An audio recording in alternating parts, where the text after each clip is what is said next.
Hi hello ఈరోజు నేను పచ్చిమిర్చి చట్నీ అండి. ఇది పచ్చిమిర్చి చట్నీ టమాటాలు కూడా వేస్తాం మేము. పచ్చిమిర్చి చట్నీలో చాలా టేస్టీగా ఉంటుంది. కానీ ఈ కలర్లో ఉంటేనే టేస్టీగా ఉంటుంది చట్నీ అనేది.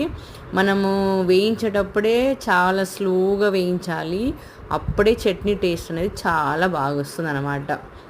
ఈ ఫ్లేవర్లో నేను చిన్న ఉన్నప్పుడు బాగా తినేదాన్ని. మా ఇంటి పక్కల మా ఇంట్లో కూడా చాలా టేస్టీగా చేసేవాళ్ళు.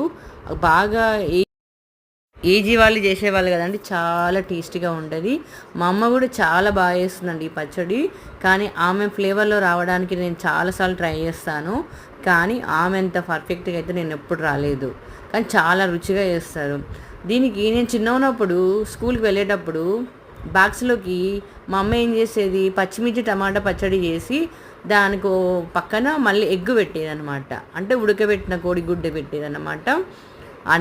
చట్నీ కలుపుకొని అన్నము పచ్చిమిర్చి చట్నీ కలుపుకొని మంచిగా ఉడకబెట్టిన కోడిగుడ్డు తినాలండి, చాలా టేస్టీగా ఉంటుంది. అంత టేస్టీగా నాకు ఇప్పుడు కూడా నోట్లో నీళ్ళు ఊరుతున్నాయి అనమాట. ఇక్కడ నేనేం చేస్తున్నా అంటే, మా బాబు మామూలుగా చట్నీ వేస్తూ తినడు కదా, నేనేం చేస్తున్నా ఇక్కడ అంటే కొంచెం చికెను తీసి పెట్టిన మా బాబు కోసం అని చేద్దామని. సండే తెచ్చిన చికెన్ కొంచెం తీసి పక్కకి పెట్టేసిన. ఇప్పుడు చిన్న చిన్న ముక్కలుగా కట్ చేసి చికెన్ ఫ్రై చేసినండి. ఎంత ఎమ్మి ఎమ్మి ఫ్రై అండి, అంత ఎమ్మి ఫ్రై. మళ్ళీ నేను ఏం చేసిన, కొంచెం ఎగ్గు కోడిగుడ్డు కారం, ఎల్లుల్లి కారం అనమాట. ఇది చాలా టేస్టీగా ఉంటుంది. ఈ ఫ్లేవర్ అనేది, ఎగ్గు ప్రోటీన్ ఫుడ్ అండి. రోజు కంపల్సరీ ఒక ఎగ్ తినాలి. మీరు వీకెండ్స్లో అంటే మీరు రోజులు తినని రోజులు ఓకే, కానీ తినే రోజులు మాత్రం కంపల్సరీగా ఎగ్ తీసుకోవాలి. ఇది చాలా ప్రోటీన్ ఫుడ్ అన్నమాట.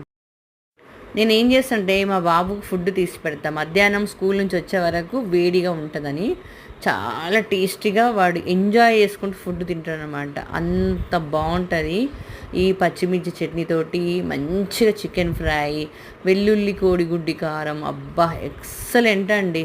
అలాంటి తిండి తినాలంటే పుట్టాలండి, పెట్టి పుట్టాలి. ఇక్కడ నేను ఏం చేస్తున్నా అంటే చపాతీ చేస్తున్నానండి. మనం ఒక్కొక్కసారి చపాతీ చేయాలంటే చాలా ట్రై చేస్తుంటాం, కానీ ఓసారి అవి పక్కకి వెళ్ళిపోతుంటాయి, అది ఇది ఏం చేస్తామంటే, మనం అక్కడ ఒక పెన్నం పెట్టేసి ఇప్పుడు ఆ చపాతీని కలుపుకునే ఉంటే మాత్రం వంటలు చేసి గబగబా ఒత్తేసి దాని మీద కాల్చుకోవడం అండి. చాలా టేస్టీగా ఉంటుంది. మనం చేసే చపాతీలైనా కొంచెం తొందరగా బ్లాకిష్ అయిపోతాయి. ఇవి తెల్లగా చూడ ఎంత నీట్గా పల్చగా ఉన్నాయన్నమాట. Like, share, subscribe. ఈ విధంగా మీరు కూడా ట్రై చేయండి.